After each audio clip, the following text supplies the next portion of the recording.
რა წარმოგიდგება თვალწინ, როდესაც ვახსენებ სიტყვას Tesla? This is Elon Musk. რა თქმა უნდა, ილონ მასკი მსოფლიოში ერთ-ერთი ყველაზე მდიდარი ადამიანი და კომპანია Tesla Motors-ის აღმასრულებელი დირექტორი. კომპანიისა, რომელიც მსოფლიოში ყველაზე სწრაფ და პოპულარულ ელექტროავტომობილებს უშვებს. ერთი შეხედვით ყველაფერი ძალიან მარტივად ლაგდება. სერვისწავლული ნიკოლა ტესლა დაკავშირებულია ელექტროობასთან. ილონ მასკი ნიკოლა ტესლას დიდი ფანია და მან დააარსა კომპანია, რომელსაც დაარქვა Tesla-ს სახელი, მაგრამ არა. ყველაფერი სულ სხვაგვარად არის. როდესაც ილონ მასკი კომპანიაში მივიდა დასაწყისში, ამ კომპანიას უკვე ერქვა ეს სახელი და ის იქ მივიდა როგორც ინვესტორი, ხოლო მოგვიანებით გახდა აღმასრულებელი დირექტორი. ასე რომ, ილონ მასკს არ შეუქმნია კომპანია Tesla. გარდა ამისა, ერთ-ერთი ინტერვიუს თანახმად, ილონ მასკი საერთოდ არ არის ნიკოლა ტესლას ფანი, არამედ მას უფრო მეტად სიმპათიები აქვს ტომას ედისონთან. ტომას ედისონი ეს ადამიანია, რომელმაც პირველად შექმნა ფონოგრაფი. ასევე მის სახელს უკავშირდება ნატურა, რომელიც ყველაზე დიდხანს იწოდა იმ დროს. ათასობით წლის მანძილზე დედამიწაზე სიბნელე ბატონობდა, მაგრამ დაახლოებით 140 წლის წინ მსოფლიო შეიცვალა. ეს ადამიანი ერთ-ერთი ყველაზე ცნობილი სწავლულია მსოფლიოში. სწორედ მისი გამოგონების გამოა დღეს ქუჩები განათებული და ჩვენი ოთახები მუდამ ნათელი. მისი მეშვეობით ვაცხელებთ საკვებს და ვრეცხავთ ტანსაცმელს. მაგრამ ეს არ არის ყველაფერი. მან პირველმა შექმნა რადიო და უსადენო ელექტროგადაცემის სისტემა. წინასწარ განსაზღვრა Wi-Fi-ის და ფიჭური კავშირის შექმნა. ასევე წინასწარმეტყველა დრონების შესახებ. მისი სახელი ეწოდა მაგნიტური ინდუქციის საზომერთეულს, ქუჩებს და რაც ყველასთვის ცნობილია ავტომობილს. მაგრამ მოიცა, შთამბეჭდავია ხო? აბა ამაზე რა სიტყვით? ზუსტად ამ ადამიანმა არაერთხელ მოატყუა თავისი ბიზნეს პარტნიორები. თავადაც არაერთხელ მოტყუდა.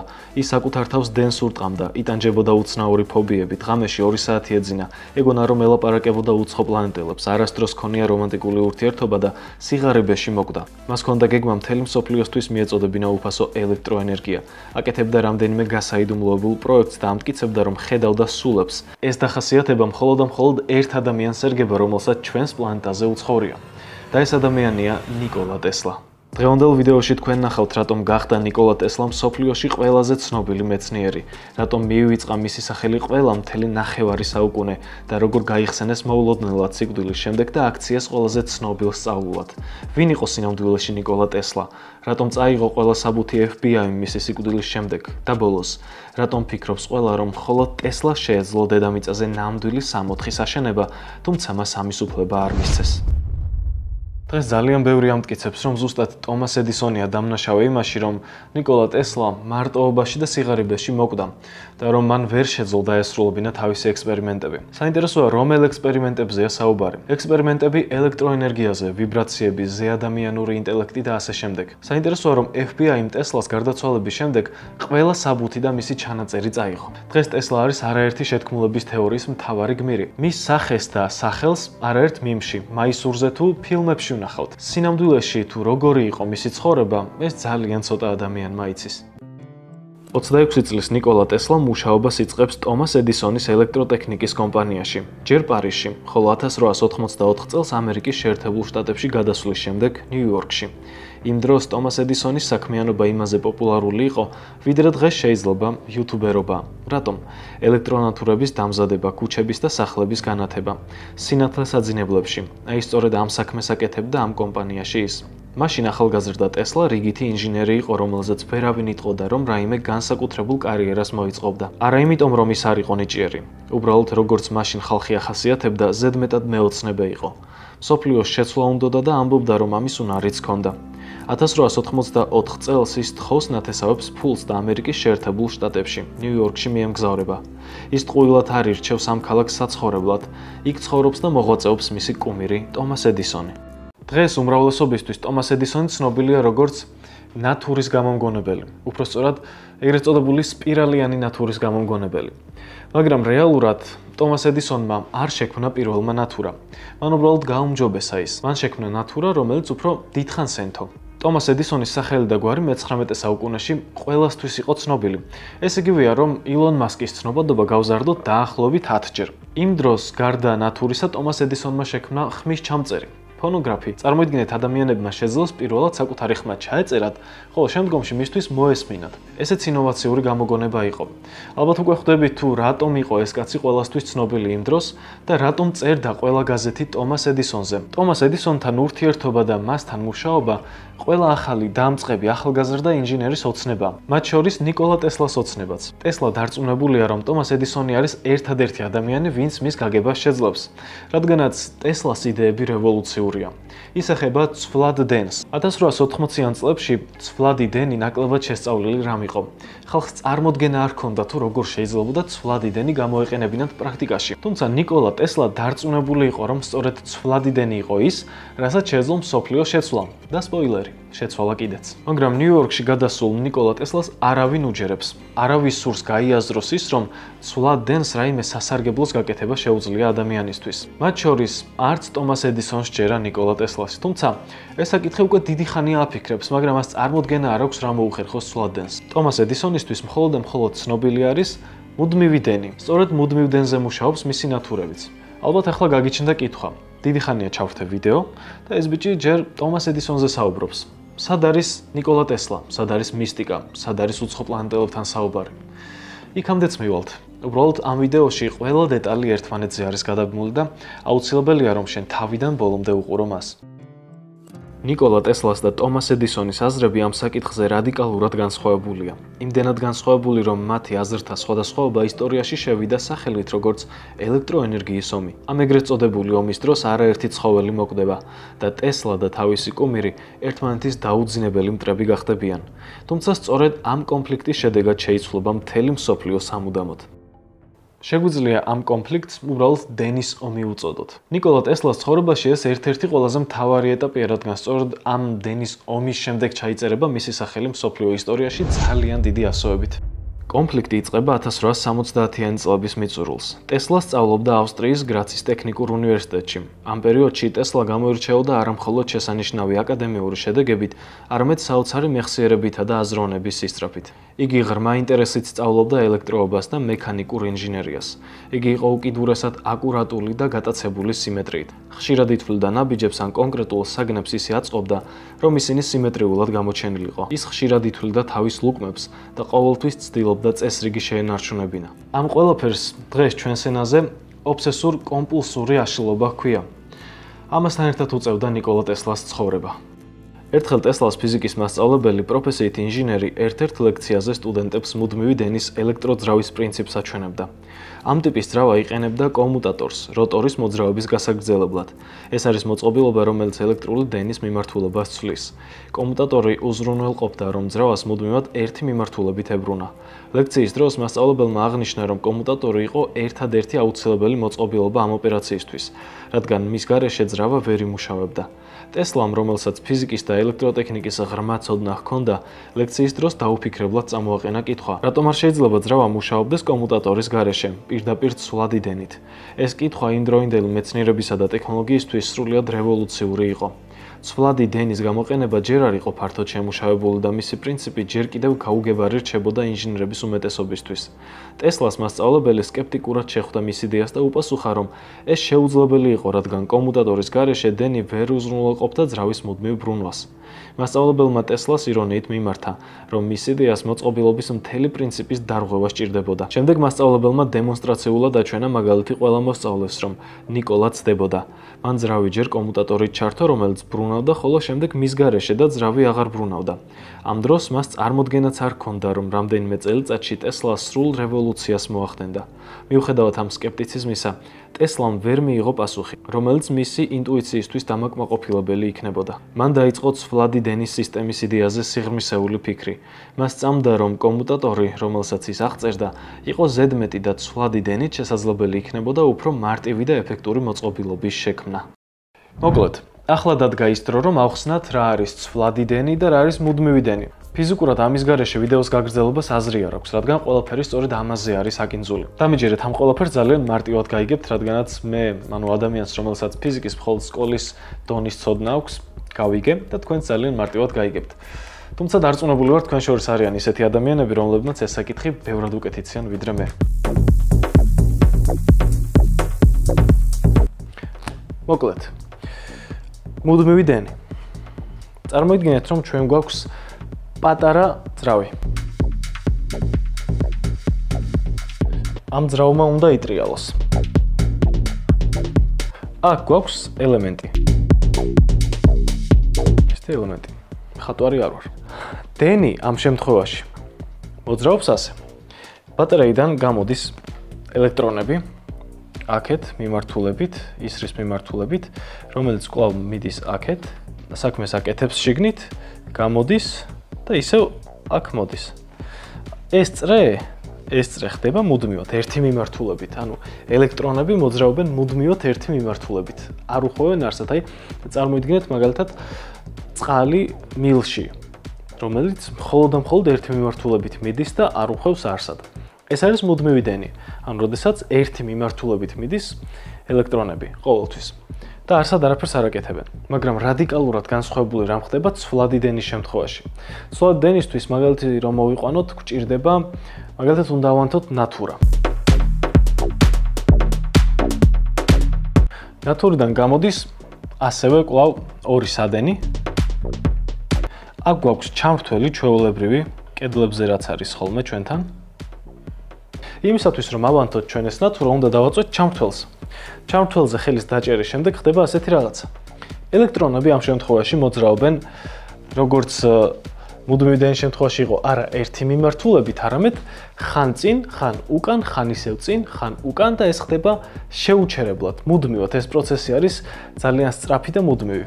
ელექტრონები მიდიან წინ, მერე ისევ ბრუნდებიან უკან, მერე ისევ მიდიან წინ და ეს პროცესი მუდმივია, მიდის სულ. მაგალითად, როდესაც ზღვაზე ვუყურებთ ტალღებს, რომელიც ხან ეხეთქება ნაპირს, ხან ისე უკან გადის და ეს არ ჩერდება, ეს პროცესი მიმდინარეობს მუდმივად. ეს არის ცვლადი დენი. სხვათა შორის ჩვენს ნატურებში ეს პროცესი, ანუ ელექტრონების წინ და უკან მიმოსვლა ხდება ძალიან სწრაფად. წამში დაახლოებით 50-დან 60 ჯერ. და ეს იმდენად სწრაფია, რომ ამას ჩვენი თვალი ვერ აღიქვამს. შესაბამისად, ჩვენ ვხედავთ მთლიან ერთიან ნათებას. მაგრამ ჩვენ ალბათ გვინახავს შენელებულ კადრში როგორ ხდება. ნატურა სინამდვილეში მუდმივად ციმციმებს, მაგრამ ამას ჩვენი თვალი ვერ აღიქვამს. რატომ? იმიტომ ციმციმებს, რომ ის მუშაობს ცვლად დენზე, სადაც ელექტრონები მუდმივად მოძრაობენ წინ ან უკან. ეს პროცესი ხდება შეუჩერებლად და გამუდმებით. ანუ განსხვავება ეს არის. მუდმივი დენი, სადაც ელექტრონები ყოველთვის ერთი მიმართულებით მიდიან და ცვლადი დენი, სადაც ელექტრონები მოძრაობენ სულ განსხვავებული მიმართულებით. რა კავშირშია ეს ყოველივე ჩვენს თემასთან? იმისათვის რომ გავიგოთ, უნდა დაუბრუნდეთ 1870-იან წლების მიწურულს. იმ დროს, როდესაც ნიკოლა ტესლა ჯერ კიდევ ავსტრიის ტექნიკურ უნივერსიტეტში სწავლობდა, მისი კუმირი ტომას ედისონი ნელ-ნელა ეტაპობრივად სამყაროს ცვლიდა. როგორც უკვე აღვნიშნეთ, მან პირველმა შექმნა ფონოგრაფი, ხმის ჩამწერი, სადაც ადამიანებს შეეძლოთ საკუთარი ხმა ჩაეწერათ და შემდგომში მისთვის მოესმინათ. გარდა ამისა, ტომას ედისონს ამის შემდეგ კიდევ უფრო დიდი პროექტები ელოდა წინ. მაგალითად, ნატურა. ნატურაზე არაერთი მეცნიერი მუშაობდა იმ დროს. თუმცა პრობლემა ერთი რამ იყო. ხანგრძლივობა. იმდროინდელი ნატურები ძალიან მალე ქრებოდა, ანუ იწვებოდა. ტომას ედისონს კი ამ პრობლემის მოგვარება სურდა და ამაზე აქტიურად მუშაობდა. ხალხისთვის არ იყო იმ დროს უცნობი სახლების ან ქუჩების განათება, ძირითადად გაზის ანათებს იყენებდნენ, რაც ძალიან არაკომფორტული იყო. მაგალითად, სახლებში ის უსიამოვნო სუნს უშვებდა და ჯანმრთელობისთვის იყო საშიში. ტომას ედისონს ნატურის გამოგონება პირველად 1879 წელს გამოვიდა არაერთი ცდის შედეგად. მისი ნატურა შედგებოდა მინის ბოლქვისგან, რომელშიც იყო ვაკუუმი. ვაკუუმში ელექტრონების მოძრაობის შედეგად ცხელდებოდა წვრილი ძაფი, რომელიც ინთებოდა და პირველი შედეგი, რაც ტომას ედისონმა დააფიქსირა, ეს იყო 13 საათიანი ნათება. ხოლო 13 საათის შემდეგ ეს ძაფი გაწყდა, მაგრამ ტომას ედისონი აქ არ გაჩერდა. მან გააგრძელა და ცდების შედეგად მიაღწია იმას, რომ მისი ნატურა უკვე 600-დან 800 საათამდე ანათებდა ისე, რომ არ იწვებოდა. თავარი პრობლემა შეიძლება ითქვას, რომ გადაჭრილი იყო. მაგრამ აქ კიდევ ერთი დიდი პრობლემა გაჩნდა. საინტერესო იყო, როგორ ან რა სახით მიიტანდნენ ნატურამდე ელექტროენერგიას. საჭირო იყო შესაბამისი სისტემის შექმნა, სადენები, გენერატორები და ასე შემდეგ. მე-19 საუკუნის 80-იან წლებში ედისონის კომპანია იწყებს მანჰეტენზე პატარა კვარტალის სრულად განათებას. მიზანი იყო მილიონობით ნატურის დაყენება ქალაქში და ასობით ათასი განათებული სახლი. თუმცა, აი სწორედ აქ ვაწყდებით მთავარ პრობლემას. ტომას ედისონი მუშაობს მუდმივი დენის ნატურებზე. ანუ მის მიერ შექმნილ ნატურებს ჭირდება დენი, რომლის ელექტრონებიც ყოველთვის ერთი მიმართულებით მოძრაობენ. შესაბამისად, ასეთ დიდ პროექტს ჭირდება სპეციალური სადენები, მსხვილი სადენები და ძლიერი მიწოდებები. ხდება. ეს კი პირველ რიგში უდიდესი ხარჯია. როცა ელექტროენერგია გადის მავთულში, მავთული უქმნის წინააღმდეგობას ელექტრონების მოძრაობას. ეს წინააღმდეგობა იწვევს ენერგიის დაკარგვას სითბოს სახით. რაც უფრო გრძელია მავთული, მით უფრო მეტი წინააღმდეგობა აქვს მას. შედეგად ელექტროენერგიის ნაწილი იკარგება გზაში და მიღებული დენი სუსტდება. ამის გამო ტომას ედისონს მოუწევდა ყოველ სახლში გენერატორის დაყენება, მხოლოდ ამ შემთხვევაში შეძლებდა ფართო მასშტაბის განათებას. ეს კი დისკომფორტს შექმნიდა, გენერატორები ხმაურობდა და დიდი ხარჯი ჰქონდა. სწორედ ამ დროს ახალგაზრდა ნიკოლა ტესლას აქვს გეგმა. მან იცის როგორ გამოიყენოს ცვლადი დენი. მას შემდეგ რაც ზემოხსენებულმა მასწავლებელმა ის კლასის წინაშე დაამცირა, ნიკოლა ტესლას ამ საკითხზე ფიქრი და მუშაობა არ შეუწყვეტავს. მან გამოიგონა მეთოდი თუ როგორ უნდა გამოეყენებინა ცვლადი დენი. რეალურად ბუნებაში დენი სწორედ ასეთი სახის არის. ცვლადი. ცვლად დენს არ ჭირდება უზარმაზარი მსხვილი სადენები იმისთვის, რომ ელექტროენერგია ერთი წერტილიდან მეორე წერტილამდე მიიტანო. მისთვის ჩვეულებრივი წვრილი სადენებით საკმარისი იყო. გარდა ამისა, მას არ სჭირდება ის უამრავი გენერატორი, რაც მაგალითად მუდმივ დენს სჭირდება, რადგანაც შესაძლებელია გენერატორი იდგას ერთ ადგილზე, ხოლო გასანათებელი ობიექტი, სადაც ელექტროენერგია უნდა მიიტანო, ასობით კილომეტრით მოშორებით მდებარეობდეს. 1990-იანი წლების დასაწყისში 1000-ობით საათიანი მუშაობის შემდეგ ტესლა ქუჩაში სეირნობს. ის პარკში მიწაზე ხატავს ძრავის სქემას, რომელიც ცვლად დენზე მუშაობს. ამის შემდეგ ის კიდევ რამდენიმე წელი მუშაობს პარიზში ედისონის კომპანიაში და ნიუ-იორკში მიემგზავრება. წესით როგორი სურათი იხატება ახლა აქ? ნიკოლა ტესლამ შექმნა სქემა, თუ როგორ უნდა გააკეთოს ცვლად დენზე მომუშავე ძრავი. ის უნდა მივიდეს ტომას ედისონთან, თავისი გენიალური იდეა მოუყვეს და ტომას ედისონს რა თქმა უნდა ეს უნდა გაუხარდეს და შემდგომში ნიკოლა ტესლაც დააჯილდოოს ამ საოცარი იდეისთვის. იდეალური სურათი ალბათ ასეთი იქნებოდა, მაგრამ არა. როგორც უკვე ხვდებით, ყველაფერი სულ სხვაგვარად დაალაგდა. იქ მას კომპანიაში ასაქმებენ რიგით პოზიციაზე. ის მუდმივი დენის გენერატორების შემკეთებლად მუშაობს. როგორც თავად ამბობდა ერთ-ერთ ჩანაწერში, ტესლა მძიმედ შრომობდა ნიუ-იორკში, დილის 10 საათიდან მეორე დღის 5 საათამდე. ამისათვის კი მინიმალურ ხელფასს იღებდა. ამავდროულად ის ცდილობდა მიექცია ედისონის ყურადღება და გაეცნო მისთვის ცვლადი დენის ძრავის იდეა. მაგრამ ეს სიცოცხლის ბოლომდე არ გამოუვიდა. ერთ-ერთი ვერსიით ნიკოლა ტესლას ტომას ედისონის მენეჯერმა შესთავაზა $50,000 იმისთვის, რომ საკუთარი იდეა გვერდზე გაეწია და მათი მუდმივი დენის გენერატორი გაეუმჯობესებინა. ტესლა ამას დათანხმდა. მან შეასრულა თავისი საქმე იდეალურად და გაუმჯობესა მუდმივი დენის გენერატორი. ხოლო როდესაც ტომას ედისონთან მივიდა და საკუთარი ჰონორარი მოითხოვა, ტომას ედისონმა გაიღიმა და უთხრა, რომ ეს უბრალოდ ხუმრობა იყო და მას ამერიკული იუმორი არ ესმოდა. ეს დეტალი არ არის დოკუმენტურად დადასტურებული, თუმცა ერთი რამ ცნობილია. ტომას ედისონს ყველაფერთან ერთად, ასე ვთქვათ, გადამგდები კაცის სახელიც ჰქონდა ხალხში. ამ შემთხვევიდან 6 თვეში ნიკოლა ტესლა ტომას ედისონის კომპანიიდან მიდის, რადგან იქ მის იდეას არანაირი გასახანი არ ჰქონდა. რეალურად ტომას ედისონი მის იდეებს ბლოკავდა, რადგანაც არსებობდა სამი ძირითადი მიზეზი, რატომაც ამას აკეთებდა. პირველი ეს იყო, რომ მას ეშინოდა ცვლადი დენის და ვიცით, რომ ცვლადი დენის საშიშია კიდეც ჯანმრთელობისთვის, თუ კი მას, რა თქმა უნდა, შეეხებიან, არასწორად გამოიყენებ. მეორე ვერსიით, მისი ყველა მოწყობილობა, რაც კი ჰქონდა შექმნილი ტომას ედისონს, აწყობილი იყო მუდმივი დენის მოხმარებაზე, ანუ მას არ შეეძლო ცვლად დენზე მუშაობა და ეს ფინანსურად ძალიან წამგებიანი იქნებოდა. და მესამე მიზეზი. მოგვიანებით უკვე ბევრმა დაიწყო იმაზე საუბარი, რომ თვითონ ტომას ედისონს წარმოდგენა არ ჰქონდა რა იყო ცვლადი დენი და მისი მუშაობის პრინციპს ვერც კი იაზრებდა. და ამას ლოგიკური ახსნა აქვს. ისტორიული ჩანაწერების მიხედვით ტომას ედისონი არ ყოფილა განათლებული კაცი. ის უბრალოდ ბეჯითი ადამიანი იყო, რომელმაც იშრომა, ათასობით წარუმატებელი ცდის შედეგად მიაღწია წარმატებას და გაყიდვებში გაუმართლა. მაგრამ ნიკოლა ტესლა სულ სხვანაირი იყო. მას ტექნიკურად ამ სფეროში ძალიან დიდი განათლება ჰქონდა, რომლის ნახევარიც კი არ ჰქონდა მიღებული ტომას ედისონს. ტომას ედისონი მიიჩნევდა, რომ წარმატების საიდუმლო იყო გაყიდვები და ინოვაციები. ნიკოლა ტესლა კი თავის შექმნილს არასდროს აღიქვამდა როგორც პროდუქტს და არასდროს არ თვლიდა მას გაყიდვებზე. თუმცა ამის მიუხედავად, ტომას ედისონის კომპანიიდან წამოსვლის შემდეგ ნიკოლა ტესლა საკუთარ კომპანიას აყალიბებს. მან პირველად მიიღო პატენტი თავის რამდენიმე გამოგონებაზე: ცვლადი დენის ტრანსფორმატორი, გენერატორი და ძრავი. ის აქტიურად იწყებს ბიზნეს პარტნიორებთან შეხვედრებს და ინვესტორების მოზიდვას. პარალელურად მუშაობს პროექტის გაუმჯობესებაზე. პირველივე დიდი ჰონორარით ყიდულობს კარგ სახლს და მანჰეტენზე საცხოვრებლად გადადის ახალ სახლში. მაგრამ აქ უცებ ყველაფერი იცვლება. მისი პარტნიორები ფინანსურად უფრო სწრაფ მოგებას ეძებდნენ და მისი გეგმები ზედმეტად სარისკოდ მიიჩნიეს. საბოლოოდ მათ Tesla კომპანიიდან გარიცხეს და მისი შექმნილი გამოგონებების პატენტები მიითვისეს. Tesla სრულიად გაკოტრებული დარჩა და შიმშილის პირას აღმოჩნდა. მძიმე მდგომარეობაში მყოფმა Tesla-მ სამუშაოს ძებნა დაიწყო, რადგანაც მას საარსებო სჭირდებოდა. წარმოიდგინეთ, ცოტა ხნის წინ Thomas Edison-ის კომპანიიდან წამოვიდა, მაგრამ ახლა ის ისევ უკან დაბრუნდა და სამუშაო ითხოვა. მაგრამ Thomas Edison-ის კომპანიაში ის აღარ მიიღეს ისევ იმ თანამდებობაზე. ამჯერად Tesla დაასაქმეს ქუჩაში ჩვეულებრივ მუშებთან ერთად, საქმეში, რომელსაც არ ჭირდებოდა მისი გონება. ის სადენებისთვის ტრანშეებს თხრიდა, ანუ ხელით მუშაობდა, მიწას თხრიდა, სადენებს მარხავდნენ და მიწას ისევ აყრიდა. მისი სამუშაო ძალიან დამღლელი იყო და შეიძლება ითქვას, რომ სრული ენერგია ამაში ეკარგებოდა. ყველაზე მეტად ეს იყო მისთვის დამამცირებელი, რადგანაც ის გენიოსი იყო, საოცარი გამოგონებები ჰქონდა, მაგრამ ამ დროს მუშაობდა ქუჩაში ჩვეულებრივ მუშად. ასეთმა მდგომარეობამ Tesla არ გატეხა. პირიქით უფრო გააძლიერა და უფრო მეტად შეუდგა საკუთარი საქმის გაკეთებას, უფრო მეტი მონდომებით და დაიწყო ახალ იდეებზე მუშაობა. სწორედ ამ პერიოდში Tesla ხვდება ბიზნესმენებს, რომლებიც იჯერებენ პოტენციალს მისი ცვლადი დენის ტექნოლოგიებთან დაკავშირებით. ისინი დახმარებას პირდებიან მხოლოდ კომპანიის 50%-იანი წილის სანაცვლოდ.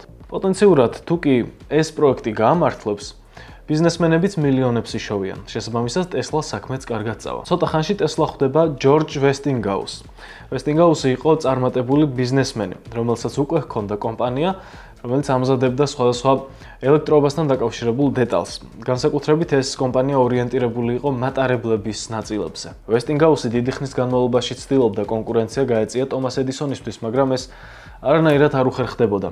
ამიტომაც Tesla-ს ინოვაციებში მან დაინახა ამის შანსი. Tesla-ს და Westinghouse-ის შეხვედრა მოხდა 1888 წელს. Tesla-მ მას აუხსნა, თუ რამხელა პოტენციალი ჰქონდა მის გამოგონებას ცვლადი დენის გამოყენებასთან დაკავშირებით. Tesla-მ უთხრა, რომ შესაძლებელი იყო ბევრად უფრო ნაკლები დანაკარგით უფრო იაფად გამოსულიყო ეს ყოველივე, რასაც საზოგადოება აიტაცებდა და მთელს მსოფლიოშიც კი გავრცელდებოდა ეს პროდუქტი. Tesla-ს ცვლადი დენის სისტემებით შესაძლებელი იყო ძალიან დიდ მანძილზე გადაცემულიყო ელექტროენერგია და ეს მოხდარიყო დანაკარგის გარეშე. ეს ყოველივე იქნებოდა ძალიან იაფი. ამიტომაც Westinghouse შეძლებდა Thomas Edison-თან კონკურენციას. თუმცა ერთი პრობლემა იყო. ეს კაცი Westinghouse არ იყო განათლებული. ისიც შეიძლება ითქვას ისევე გახდა წარმატებული, როგორც Thomas Edison-ი. ბეჯითი მშრომელი იყო. ამიტომაც ბოლომდე მაინც ვერ წვდებოდა, თუ რა იყო ცვლადი დენის სისტემა და რა შეიძლებოდა გაკეთებულიყო მისით. მაგრამ საბოლოოდ მან მაინც დაიჯერა Tesla-ს ინოვაციების და გადაუხადა $60,000. ნაწილი აქციების სახით მისცა, ნაწილი ნაღდი ფულით. ასევე შეთანხმებაში შედიოდა ერთი მნიშვნელოვანი დეტალი, რომ Westinghouse ნიკოლა Tesla-ს გადაუხდიდა თითოეულ გაყიდულ ცხენის ძალაზე დაახლოებით $2.5. ეს საკმაოდ მნიშვნელოვანი შეთანხმება იყო, რადგან სამომავლოდ შესაძლებელი იყო უამრავი სისტემის გაყიდვა. შესაბამისად, Westinghouse-ის კომერციალიზაციის უნარებმა Tesla შესაძლებლობა მისცა, რომ გაეგრძელებინა თავისი კვლევები და გაეუმჯობესებინა საკუთარი პროდუქტი. Tesla პიტსბურგში გადადის Westinghouse-ის ლაბორატორიაში სამუშაოდ. ამ დროს Thomas Edison-იც არ არის გაჩერებული. ისიც ცდილობს თავისი ტექნოლოგიები განავითაროს, თუმცა უფრო მნიშვნელოვან მიზანს ისახავს. მას სურს, რომ Tesla გააშაოს. რას გულისხმობთ ამაში? მისი მიზანია საზოგადოებას აჩვენოს, რომ Tesla-ს მიერ შექმნილი ცვლადი დენის სისტემები არის მომაკვდინებელი, რომ ის საშიში ადამიანების ჯანმრთელობისთვის და არც ერთმა მაცხოვრებელმა არ უნდა გამოიყენოს ის ყოველდღიურობაში. ამისთვის კი ის აქტიურ კამპანიას იწყებს. იწყებს საჯარო დემონსტრაციებს, რომელ დემონსტრაციებსაც, როგორც ზემოთ აღვნიშნეთ, არაერთი ცხოველი სიცოცხლე ეწირება. რას გულისხმობთ ახლა ამაში? ის ქუჩებში შეკრების ადგილებს აწყობს და აჩვენებს, თუ რას უშვება ცვლადი დენი, მაგალითად ცხენს, ძაღლს და სპილოებსაც კი. პირდაპირ ამდენი ხალხის თვალწინ დენს ურტყამს ცხოველებს და ადგილზე კლავს. მისი მთავარი მიზანი არის ხალხში შიში დანერგოს, რომ ცვლადი დენი არავითარ შემთხვევაში არ უნდა მიიღონ გამოყენებაში. თუმცა Thomas Edison-ი აქ არ გაჩერდა. მისი მიზანი იყო უკვე საზოგადოებისთვის ეჩვენებინა, თუ რისი გაკეთება შეეძლო ცვლად დენს ადამიანისთვის. ამიტომაც ის ადგა და ხელისუფლებას მოუწოდა, რომ სიკვდილით დასჯის ერთ-ერთ მეთოდად აერჩიათ ელექტროსკამი. რადგანაც Thomas Edison-ი საკმაოდ ცნობილი ადამიანი იყო, მას მთავრობამ დაუჯერა. შესაბამისად დაიწყეს მუშაობა ელექტროსკამზე, მაგრამ აქ ერთ ძალიან მნიშვნელოვან პრობლემას წააწყდნენ. თუმცა ერთი არ იყო ეს პრობლემა, რამდენიმე იყო. რამდენი ვოლტი იყო საჭირო ადამიანის მოსაკლავად, რამდენ ხანს უნდა გაგრძელებულიყო დენის დარტყმის პროცესი და ასე შემდეგ. მათ წარმოდგენა არ ჰქონდათ თუ როგორ უნდა მოქცეულიყვნენ მსჯავრდებულთან. 1890 წელს 6 აგვისტოს ობერნის ციხეში ნიუ-იორკის შტატში პირველი სიკვდილით დასჯა ხორციელდება. პირველი დენის ნაკადი იყო 1000 ვოლტი და 17 წამის განმავლობაში გაგრძელდა, მაგრამ ის საკმარისი არ აღმოჩნდა. პატიმარი ჯერ კიდევ ცოცხალი იყო და ციხის პერსონალი იძულებული გახდა ხელახლა მიეერთებინათ დენს. მეორე მცდელობა 2000 ვოლტით ჩატარდა, რამაც საბოლოოდ მისი სიკვდილი გამოიწვია. პროცესი ძალიან მტკივნეული და არაადამიანური იყო, რამაც საზოგადოება აღაშფოთა. ამ ყოველივეს შემდეგ იწყება ხანგრძლივი სასამართლო პროცესი. ზემოაღნიშნული ბიზნესმენები, რომელთანაც თავდაპირველად ტესლამ შეთანხმება დადო, მას ედავებიან პატენტებზე, მაგრამ სასამართლომ საბოლოო გადაწყვეტილება ტესლას სასარგებლოდ გამოიტანა. სწორედ ამ დროს კი ვესტინგაუსი უკმაყოფილოა შედეგებით, რადგანაც ჯერჯერობით არ ჩანს ის პროდუქტი, რაც გაიყიდება და მოგებას მოიტანს. შეიძლება ითქვას, რომ ამ კაცს სერიოზული კრიზისი დაეწყო. ის კი ბიზნესმენი იყო და ასეთ კრიზისს ვერ აიტანდა. ამიტომაც ტესლასთან მიდის ასეთი წინადადებით, რომ მან უარი თქვა შეთანხმებაზე, რომელიც გულისხმობდა ყოველი გაყიდული ცხენის ძალიდან მიღებულ წილს, ეს $2.50-ზე რომ ვისაუბროთ ზემოთ. ტესლაც დათანხმდა ამ შემოთავაზებას, თუმცა შეგვიძლია ვთქვათ, რომ ეს ერთ-ერთი ყველაზე უგნური ნაბიჯი იყო მისი მხრიდან, რადგანაც მომავალში, როდესაც მან რაღაც სერიოზული გააკეთა, მილიონები დაკარგა. 1893 წელს დგება ორი ძირითადი მნიშვნელოვანი ეტაპი ჩვენი გმირის ცხოვრებაში. პირველი ეს იყო ჩიკაგოს გამოფენა. გამოფენა, რომელსაც მეტსახელად თეთრი ქალაქი უწოდეს. გამოფენა საჭიროებდა განათებას, შესაბამისად ჩატარდა ტენდერი. რომელი კომპანიაც მოიგებდა ტენდერს, შესაბამისად ის განათებდა გამოფენას. აბა გამოიცანით, რომელი ორი კომპანია მიიღებდა მონაწილეობას ახლა ამ ტენდერში. პირველი, რა თქმა უნდა, ტომას ედისონის კომპანია, რომელიც თავის მუდმივ დენზე მუშაობდა და მეორე ვესტინგაუსის კომპანია, რომელიც დაფუძნებული იყო ტესლას ცვლადი დენის გენერატორებზე.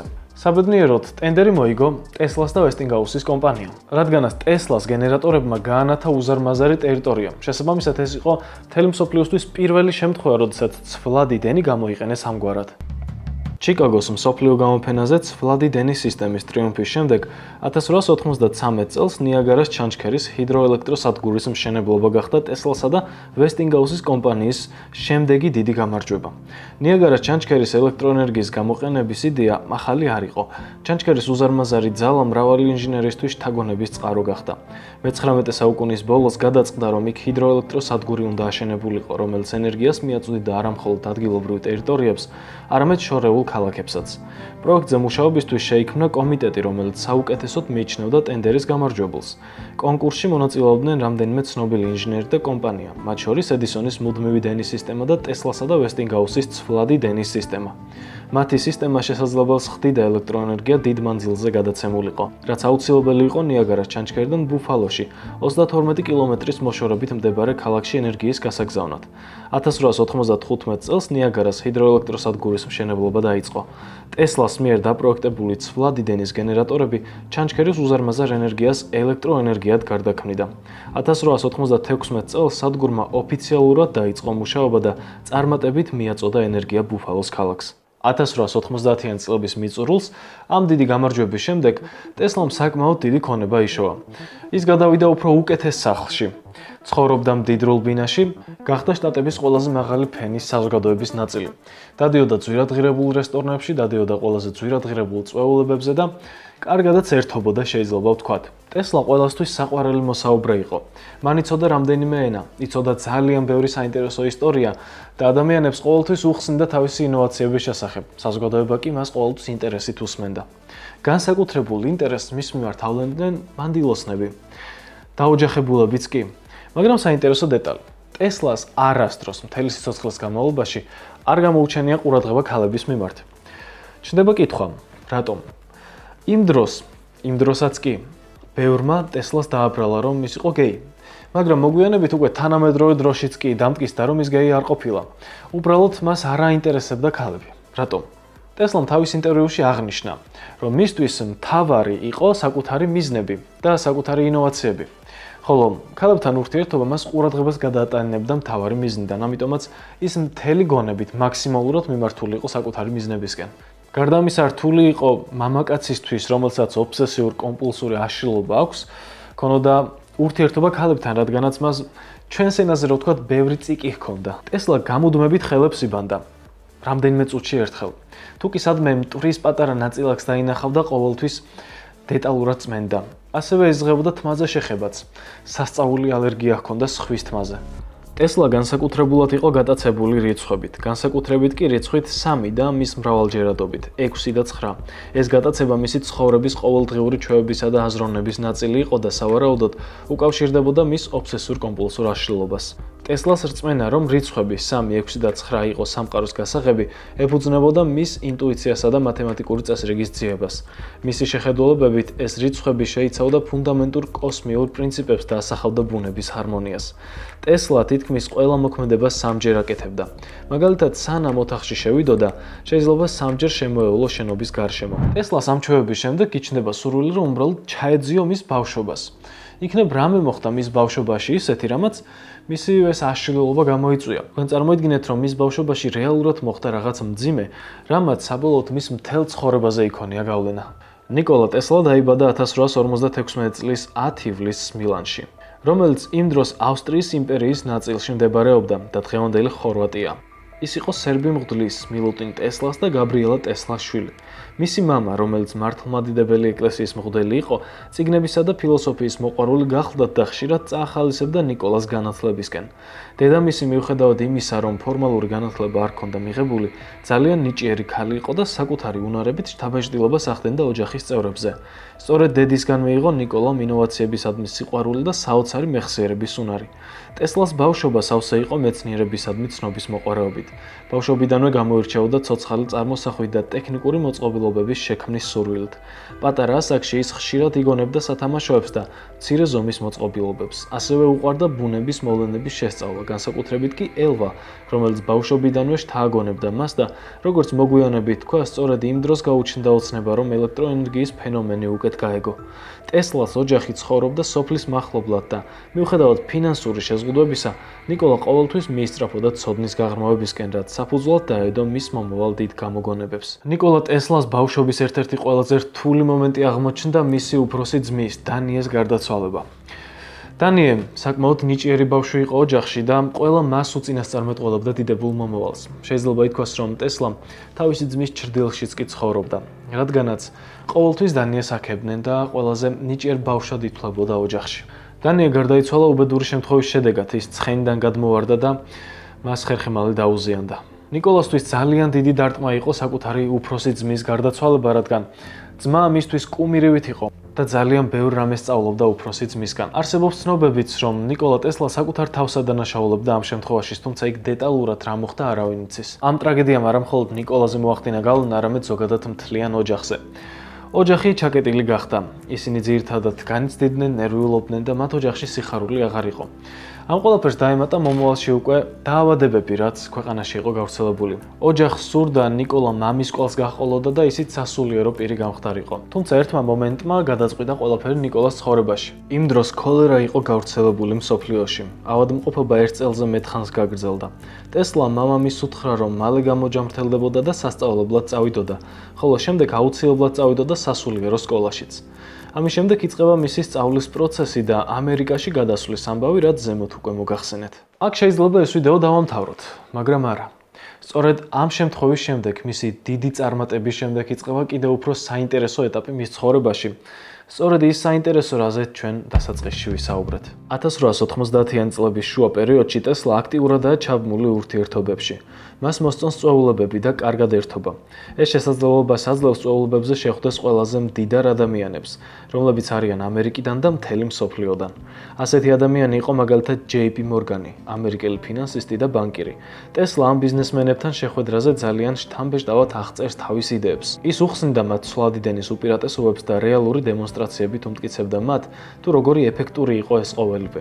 ამ ბიზნესმენებს შეეძლოთ დიდი ფული ჩაედოთ ტესლას ახალ პროექტებში. ტესლამ მოაწყო რამდენიმე მნიშვნელოვანი დემონსტრაცია, საჯაროდ, ყველას თვალწინ. მაგალითად, მან აანთო ნათურები უსადენოდ, მხოლოდ ხელში დაჭერით და ელექტროენერგია გაატარა საკუთარ სხეულში, ის რომ არაფერი არ დაემართა. მისი დემონსტრაციებიდან სამი ძირითადი გამოგონების გამოყოფაა მნიშვნელოვანი. პირველი, ტესლას ტრანსფორმატორი. ტესლას ტრანსფორმატორი არის მაღალი ძაბვის და დაბალი დენის ელექტრონული მოწყობილობა, რომელიც მან 1891 წელს გამოიგონა. ის გამოიყენება ელექტრული მუხტების გენერირებისთვის და თავისუფალი ელექტრომაგნიტური ველის შესაქმნელად. ტესლას ტრანსფორმატორი წარმოქმნის ძალიან მაღალ ძაბვას, რამდენიმე ათასიდან მილიონ ვოლტამდე, რაც იძლევა ელექტრულ ან მეხის მსგავს მუხტებს. მიუხედავად მაღალი ძაბვისა, მუხტები დაბალ დენს მოიცავს, რაც მოწყობილობას შედარებით უსაფრთხოს ხდის. იგი ქმნის მაღალი სიხშირის ელექტრომაგნიტურ ველს, რაც ექსპერიმენტებისთვის და სხვადასხვა დანიშნულებისთვის გამოიყენება. მისი დემონსტრაცია ძალიან ლამაზ და ეფექტურ სანახაობას ქმნის. მეორე, უსადენო მანათობელი ნათურები. ტესლას მიერ შექმნილი უსადენო მანათობელი ნათურები ეფუძნება უსადენო ენერგიის გადაცემის პრინციპს, რომელიც ტესლას ტრანსფორმატორის საშუალებით ხორციელდება. ამ ტექნოლოგიაში ელექტრომაგნიტური ველი გამოიყენება ენერგიის გადასაცემად, რომლის მიღებაც სპეციალურ მოწყობილობას შეუძლია, მაგალითად ნათურას. როგორ მუშაობს ეს ყოველივე? ტესლას ტრანსფორმატორი ქმნის მაღალი სიხშირის ელექტრომაგნიტურ ველს. როცა შესაბამისი ნათურა, მაგალითად ნეონის მიახლოებულია ამ ველთან, მასში ინდუქციის პროცესით წარმოიქმნება დენი, რაც იწვევს გაზის ან ფოსფორის განათებას. ეს ტექნოლოგია ნათურას ანათებს და საშუალებას აძლევს უსადენოდ მხოლოდ ელექტრომაგნიტური ველის ზონაში ყოფნით გაანათოს. ტესლას უნდოდა, რომ უსადენო განათება და ზოგადად უსადენო ელექტროენერგია მთელი მსოფლიოსთვის მიეწოდებინა. მისი იდეა იყო, რომ გაენათებინა ქალაქები და მთელი მსოფლიო ისე, რომ არ გამოეყენებინა ჩვეულებრივი სადენები. მაგრამ აქ ჩნდება კიდევ ერთი კითხვა. დენის სხეულში გატარება. ეს მაგია რაღაც. როგორ გააკეთა მან ეს ყოველივე ისე, რომ არ მოკვდა და ცოცხალი გადარჩა. ამ დემონსტრაციაში მან გამოიყენა მაღალი სიხშირის და დაბალი დენის ელექტრული მუხტები, რომელიც ტესლას ტრანსფორმატორით გენერირდებოდა. ასეთი ძაბვა უსაფრთხოდ მოძრაობს ადამიანის სხეულის ზედაპირზე და მინიმალურ გავლენას ახდენს მასზე. ტესლამ ხელში დაიჭირა ნეონის ან ფლუორესცენტრული ნათურები, რომლებიც ანათებდნენ მისი სხეულის გავლით მიღებული ელექტრომაგნიტური ველისგან. ეს შთამბეჭდავი ვიზუალური ეფექტი წარმოადგენდა ელექტროენერგიის უჩვეულო თვისებების ჩვენებას. დემონსტრაციის დროს ტესლას მაღალი სიხშირის დენი მოძრაობდა სხეულის ზედაპირზე, რაც კანური ეფექტის გამო უსაფრთხო იყო, ხოლო დაბალი დენი და სპეციალური იზოლაცია ზიანის რისკს ამცირებდა. ტესლას მიზანი იყო ამ ყოველივე დემონსტრაციით ეჩვენებინა საზოგადოებისთვის, რომ ტომას ედისონი რაც ამტკიცებდა იყო მცდარი, რომ ცვლადი დენის გამოყენებით შესაძლებელი იყო უსაფრთხოდ გეცხოვრა. ამ დემონსტრაციებმა მისი ტექნოლოგიის პოპულარიზაციაში ძალიან დიდი როლი ითამაშა და შესაბამისად ტესლა ერთ-ერთი ყველაზე ცნობილი ფიგურა გახდა ამ სფეროში. ტესლამ ჯეიკობ ასტერის ყურადღება მიიპყრო. ჯეიკობ ასტერი იყო ცნობილი ამერიკელი ბიზნესმენი და ასტერების დინასტიის წევრი, რომელიც ერთ-ერთ ყველაზე უმდიდრეს ოჯახად ითვლებოდა მე-19 საუკუნის ბოლოს და მე-20 საუკუნის დასაწყისში. ნიკოლამ აუხსნა მას, რომ ელექტროენერგიის გადასაცემად და გასანათებლად ხალხს ჭირდებოდა მხოლოდ ნათურები, მილიონობით ნათურა. თუმცა ტესლა არ საუბრობდა ჩვეულებრივ ეგრეთ წოდებულ სპირალიან ნათურებზე, არამედ ეს იქნებოდა ნეონის ან ფლუორესცენტრული ნათურები. რაზე ვსაუბრობ, თქვენ ამას ხვდებით ალბათ. ჯეიკობ ასტერმა დაიჯერა მისი ინოვაციების ენდო და მისცა $100,000. იმ დროისთვის $100,000 ძალიან დიდი თანხა იყო. წესით ტესლას ამპულით უნდა აეშენებინა ახალი ლაბორატორია და დაეწყო ახალ პროექტზე მუშაობა. ტესლას არ აინტერესებდა მოგება, მას მხოლოდ ერთი აზრი აფიქრებდა: ადამიანები. ის ფიქრობდა, რომ სინათლე, ელექტროობა და ხმა, ეს ყველაფერი იყო ენერგია და ამ ყოველივეს სივრცეში გადასაცემად საერთოდ არ იყო საჭირო სადენები. ამიტომაც ტესლა 1899 წელს გადადის კოლორადო სპრინგსში. აქვე ძალიან საინტერესო ფაქტი. ალბათ ეს ფოტო ყველას გაქვთ ნანახი. აქ ტესლა თავისი დიდი ტრანსფორმატორის ქვეშ ზის. თუმცა, იცოდით, რომ ეს ფოტო არის აწყობილი. ჯერ გადაიღეს ტესლა თავის სკამზე, შემდეგ გადაიღეს ტრანსფორმატორი მუშაობის პროცესში. წინააღმდეგ შემთხვევაში ტრანსფორმატორი ტესლას ადგილზევე მოკლავდა რამდენიმე წამში. ტესლას სურდა დაემტკიცებინა, რომ შესაძლებელია ელექტროენერგიის უსადენოდ გადაცემა არა მხოლოდ მოკლე დისტანციებზე, არამედ გლობალურად. მისი მთავარი მიზანი იყო შეექმნა სისტემა, რომელიც ადამიანებს ენერგიას სადენების გარეშე მიაწვდიდა. ტესლას ასევე აინტერესებდა ბუნებრივი ელექტრული მოვლენები, როგორიცაა მეხი და დედამიწის ელექტრომაგნიტური ველი. კოლორადო სპრინგსის ფართო, ნაკლებად დასახლებული ადგილები იდეალური იყო დიდი, ხმაურიანი და ხიფათიანი ექსპერიმენტებისთვის, რომელთა ჩატარებაც ქალაქში შეუძლებელი იქნებოდა. თქვენ ალბათ გსმენიათ ჰერცის შესახებ. ჰაინრიხ რუდოლფ ჰერცი იყო გერმანელი ფიზიკოსი და ელექტროდინამიკის ერთ-ერთი ფუძემდებელი, რომელმაც ექსპერიმენტულად დაამტკიცა, რომ არსებობს ელექტრომაგნიტური ტალღები. ჰერცმა შექმნა მოწყობილობა, რომელიც ელექტრული მუხტების ზემოქმედებით გამოიმუშავებდა ელექტრომაგნიტურ ტალღებს. მან აღმოაჩინა, რომ ეს ტალღები სივრცეში მოძრაობდნენ და შეიძლებოდა მათი დაჭერა და გაზომვა მეორე მოწყობილობით. მისი ექსპერიმენტები აჩვენებდა, რომ ტალღებს შეეძლოთ გადატანა ერთი ადგილიდან მეორეში უსადენოდ და ეს ტალღები მოქცეულნი იყვნენ ისეთივე ფიზიკურ კანონებში, როგორც სინათლის ტალღები. დღეს რადიოც და ტელევიზიაც ამ პრინციპით მუშაობს. ტესლას ამ ყოველივეს შემდეგ გაუჩნდა იდეა, რატომ არ შეიძლება იგივე გაკეთდეს ელექტროობაშიც. კოლორადო სპრინგსში ტესლამ ააშენა დიდი ლაბორატორია, რომელიც აღჭურვილი იყო ტესლას ტრანსფორმატორის გაუმჯობესებული ვერსიით. ლაბორატორიას ჰქონდა 60 მეტრის სიგრძის ანძა, რომელიც დედამიწისა და ატმოსფეროს ელექტრული სიგნალების მოსაპოვებლად გამოიყენებოდა. მთავარი მოწყობილობა იყო გიგანტური ტესლას ტრანსფორმატორი, რომელსაც შეეძლო წარმოექმნა მძლავრი, მაღალი სიხშირის ელექტრული ველები. ტესლამ შეეძლო წარმოექმნა 12 მილიონ ვოლტამდე ელექტრული მუხტები, რომლებიც ფიზიკურად ჰგავდა ბუნებრივ მეხს. მისი ლაბორატორია ღამის ცაზე შორიდანაც კი ჩანდა, რაც ადგილობრივ მოსახლეობას შიშს ჰქვრიდა. ტესლამ აღმოაჩინა, რომ დედამიწა მოქმედებს როგორც ელექტრული რეზონატორი, რაც მნიშვნელოვანი იყო მისი უსადენო ენერგიის თეორიისთვის. მან დაადგინა, რომ შესაძლებელია ელექტროენერგიის მიწოდება დედამიწის ზედაპირის მეშვეობით. ტესლას თავისი ლაბორატორიის ეზოზე ჰქონდა დიდი წარწერა დამაგრებული, არ გადმოკვეთოთ ორი მოკვდები. რეალურად ეს ძალიან საშიში ტერიტორია იყო სხვა ნებისმიერი ადამიანისთვის, ვინც არ იცოდა თუ რა ხდებოდა იქ. თითქმის მთელი 1 წლის განმავლობაში ტესლა იკვლევს ამ საკითხს და ექსპერიმენტებს ატარებს. მან განაცხადა, რომ თითქმის ზღვარზეა მისული და ძალიან მალე შეძლებს მთელ მსოფლიოს მიაწვდინოს უსადენოდ ელექტროენერგია და რაც მთავარია, ეს იქნება სრულიად უფასო. თანამედროვე გამოკვლევებმა აჩვენა, რომ ტესლას იდეა, რომელიც გულისხმობდა დედამიწის ზედაპირის დახმარებით ელექტროენერგიის უსადენოდ გადაცემას, იყო საკმაოდ სახიფათო, რადგანაც ხანგრძლივი ელექტრული მუხტები ადამიანის ჯანმრთელობაზე ძალიან ცუდად აისახება. მას შეუძლია გულის რითმის დარღვევა და სხვადასხვა პრობლემების გამოწვევა ორგანიზმში, როცა ეს ხდება ხანგრძლივად. გარდა ამისა, ასე ტექნოლოგია შეეძლო სხვადასხვა ტერიტორიაზე ხელოვნურად გამოეწვია მეხის დაცემა, რაც ასევე ეკოსისტემისთვის იქნებოდა მავნებელი. ტესლას სისტემა ძალიან ბევრ ენერგიას კარგავდა გადაცემის პროცესში. ენერგია ვრცელდებოდა ყველა მიმართულებით და არა კონკრეტულ მიზანზე. ეს ნიშნავს, რომ ენერგიის ეფექტიანობა დაბალი იყო. ზედმეტი ენერგია ცარიელ სივრცეში იკარგებოდა, რაც გლობალურ მასშტაბზე უაღრესად არაეკონომიური იქნებოდა. ტესლას მოწყობილობა ატმოსფეროს ზემოქმედებით ქმნიდა ელექტრულ ველს. ამან შეიძლება გავლენა მოახდინოს კლიმატურ სისტემებზე, მათ შორის ელექტროსტატიკურ მოვლენებზე და მეხის ბუნებრივ ჩამოყალიბებაზე.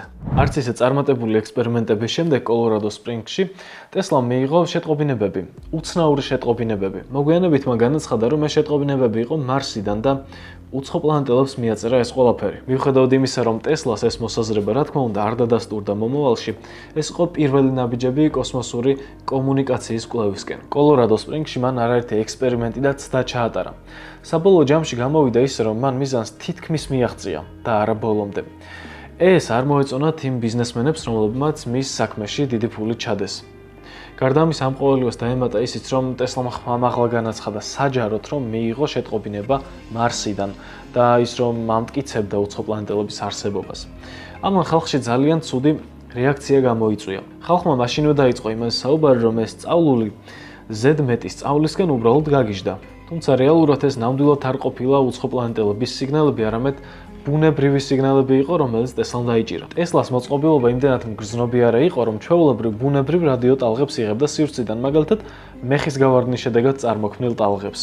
მაგრამ რადგანაც იმ დროისთვის მსგავსი რამ უცნაური იყო და არ იყო შესწავლილი მსგავსი რადიო ტალღები, ტესლამ ეს შეტყობინებები საკმაოდ უჩვეულოდ მიიჩნია და მიაწერა, რომ ეს იყო მარსიანელებისგან მიღებული შეტყობინებები. იმ პერიოდში განსაკუთრებით დიდი ყურადღება ეთმობოდა რადიო ტალღების კვლევას. შეიძლებოდა, რომ რადიოს გამოგონებას ტესლას სახელზე ყოფილიყო, თუმცა მან ამას ნაკლები ყურადღება მიაქცია. მაგრამ რადიო ფაქტობრივად მაინც ტესლას გამოგონებაა. თუმცა მისი შემდგომი განვითარება და პოპულარიზაცია სხვა მეცნიერების და ინჟინერების მიერ მოხდა.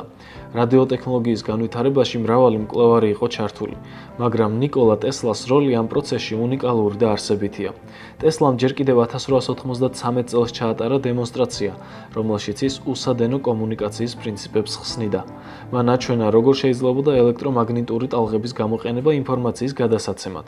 იტალიელმა ინჟინერმა გულერმო მარკონიმ ასევე განავითარა რადიოტექნოლოგია და 1895 წელს ჩაატარა პირველი დემონსტრაცია, სადაც მან მოკლე მანძილზე უსადენოდ გადასცა სიგნალი. თუმცა მოგვიანებით უკვე 1953 წელს ამერიკის შეერთებული შტატების უზენაესმა სასამართლომ დაადგინა კვლევების და გამოძიების შედეგად, რომ რადიო იყო ნიკოლა ტესლას გამოგონება.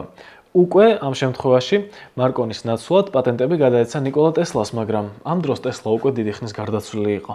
იმ დროს ნიკოლა ტესლას უფრო მეტი ყურადღება რომ დაეთმო რადიოს განვითარებაზე, მაშინვე მოიპოვებდა აღიარებას და დიდ სახელს. თუმცა მას ეს არ ადარდებდა, მას უფრო გლობალური და მასშტაბური რაღაცის გაკეთება უნდოდა. ნიკოლა ტესლამ 1898 წელს შექმნა მსოფლიოში პირველი უსადენოდ კონტროლირებადი ნავი, რომელსაც ხშირად რობოტიკისა და დისტანციური მართვის ტექნოლოგიების დასაწყისად მიიჩნევენ. ეს ინოვაციური მოწყობილობა ტესლამ ნიუ-იორკში, მედისონ სკვერის ბაღში გამართულ გამოფენაზე წარადგინა, სადაც მან ნავზე დამონტაჟებული რადიოტალღების მიღების საშუალებით დემონსტრირება გაუწია მის კონტროლს. ტესლა ნავს რადიოსიგნალებით მართავდა სპეციალური პულტით, რაც იმდროინდელი მაყურებლისთვის სრულიად ახალი და ფანტასტიკური რამ იყო.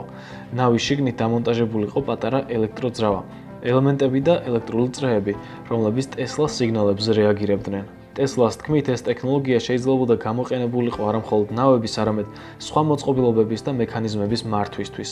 ეს გამოგონება მნიშვნელოვანი იყო დისტანციური მართვის, რობოტიკისა და ავტომატიზაციის განვითარებისთვის. თუმცა იმ დროს საზოგადოებამ სათანადოდ ვერ გაიაზრა მისი პოტენციალი. ტესლას უსადენო ნავი იმ დროისთვის რევოლუციური ტექნოლოგია იყო, რომელიც მომავალში ბევრ თანამედროვე სისტემას დაედო საფუძვლად. ის ჯერ კიდევ იმ დროს ამბობდა, რომ მისი გამოგონება საბოლოოდ შეცვლიდა მსოფლიოს სამხედრო და ომის ტაქტიკებს.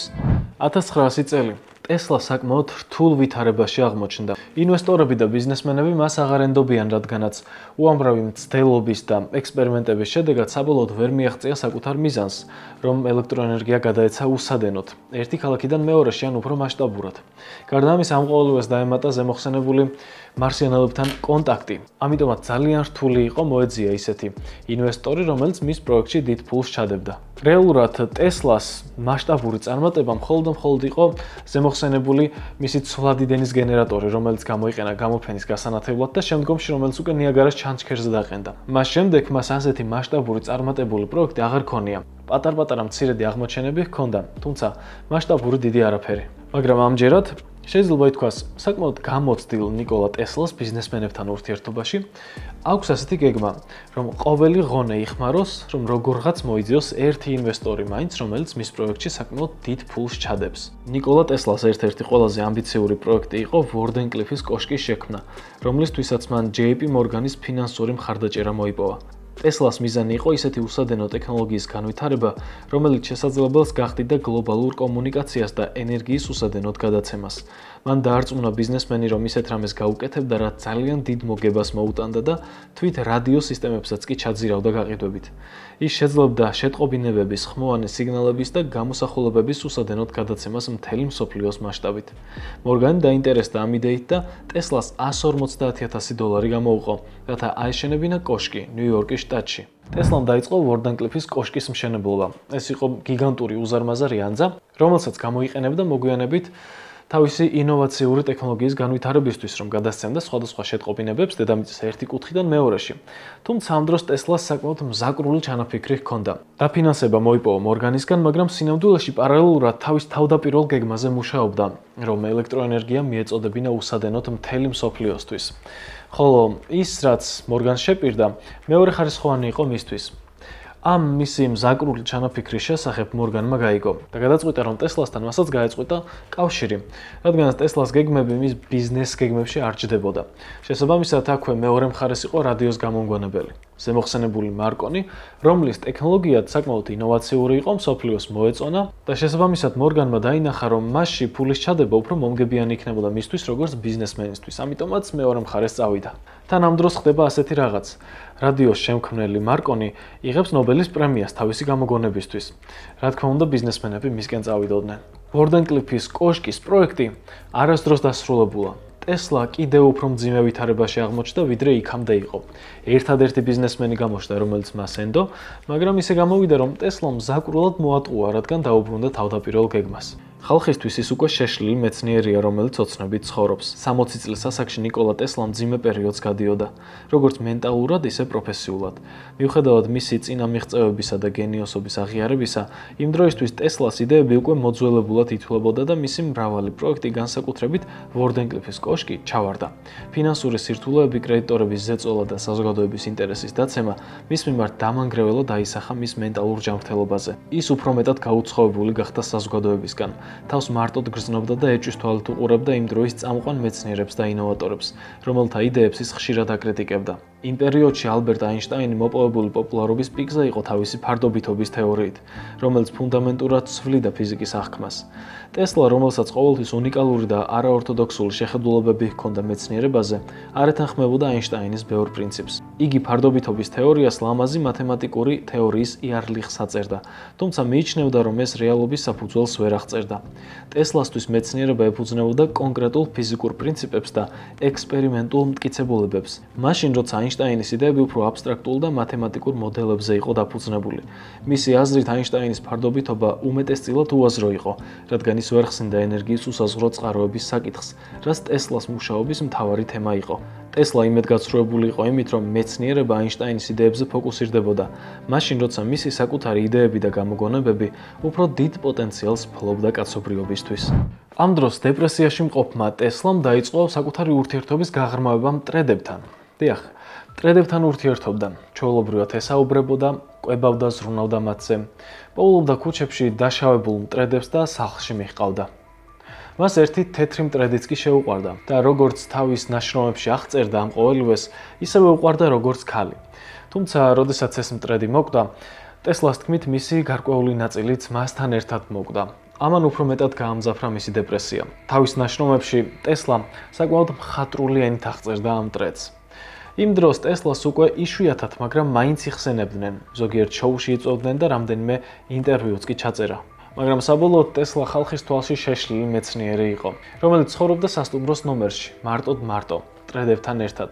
ბოლოს მას მძიმე ფსიქოლოგიური პრობლემების დაეწყო. მან წერილი მისწერა მარკ ტვენს, რომელიც იმ დროისთვის უკვე გარდაცვლილი იყო. საბოლოოდ ტესლა 86 წლის ასაკში მარტოობაში და სიღარიბეში გარდაიცვალა სასტუმროს ნომერში. ნიკოლა ტესლას სიკვდილის შემდეგ 1953 წლის 7 იანვარს მისი ნაშრომები და საბუთები FBI-სა და ამერიკის შეერთებული შტატების მთავრობის სხვა უწყებებმა წაიღეს. ეს გადაწყვეტილება მაშინდელი გეოპოლიტიკური და სამეცნიერო კონტექსტის გათვალისწინებით იქნა მიღებული, განსაკუთრებით მეორე მსოფლიო ომის მიმდინარეობისას, როცა ინოვაციური ტექნოლოგიები სამხედრო უპირატესობისთვის კრიტიკულად მნიშვნელოვანი იყო. ტესლას იდეები და გამოგონებები, მათ შორის სიკვდილის სხივები და ენერგიის უსადენო გადაცემა ითვლებოდა ტექნოლოგიებად, რომლებიც შესაძლოა რევოლუციურ გავლენას მოახდენდნენ სამხედრო შესაძლებლობებზე. ამერიკის შეერთებული შტატების მთავრობას სურდა დარწმუნებულიყო, რომ ტესლას ნაშრომები არ მოხვდებოდა არამეგობრული ქვეყნების ხელში, როგორც იყო საბჭოთა კავშირი ან სხვა მტრული ძალები. არსებობს მოსაზრება, რომ ტესლას იდეები უსადენო ენერგეტიკის შესახებ სპეციალურად ჩაახშეს, რადგან ისინი საფრთხეს უქმნიდა ენერგეტიკული კომპანიების კომერციულ ინტერესებს. ტესლას ნაშრომების კონფისკაცია განპირობებული იყო იმ პერიოდისთვის ტექნოლოგიური და სამხედრო შეშფოთებით. მიუხედავად იმისა, რომ ტესლას იდეების უმეტესობა იმ დროისთვის პრაქტიკულად არ იყო რეალიზებადი, მათი პოტენციალი საკმარისი მიზეზი გახდა, რომ ამერიკის შეერთებული შტატების მთავრობას ისინი მკაცრად გაეკონტროლებინა.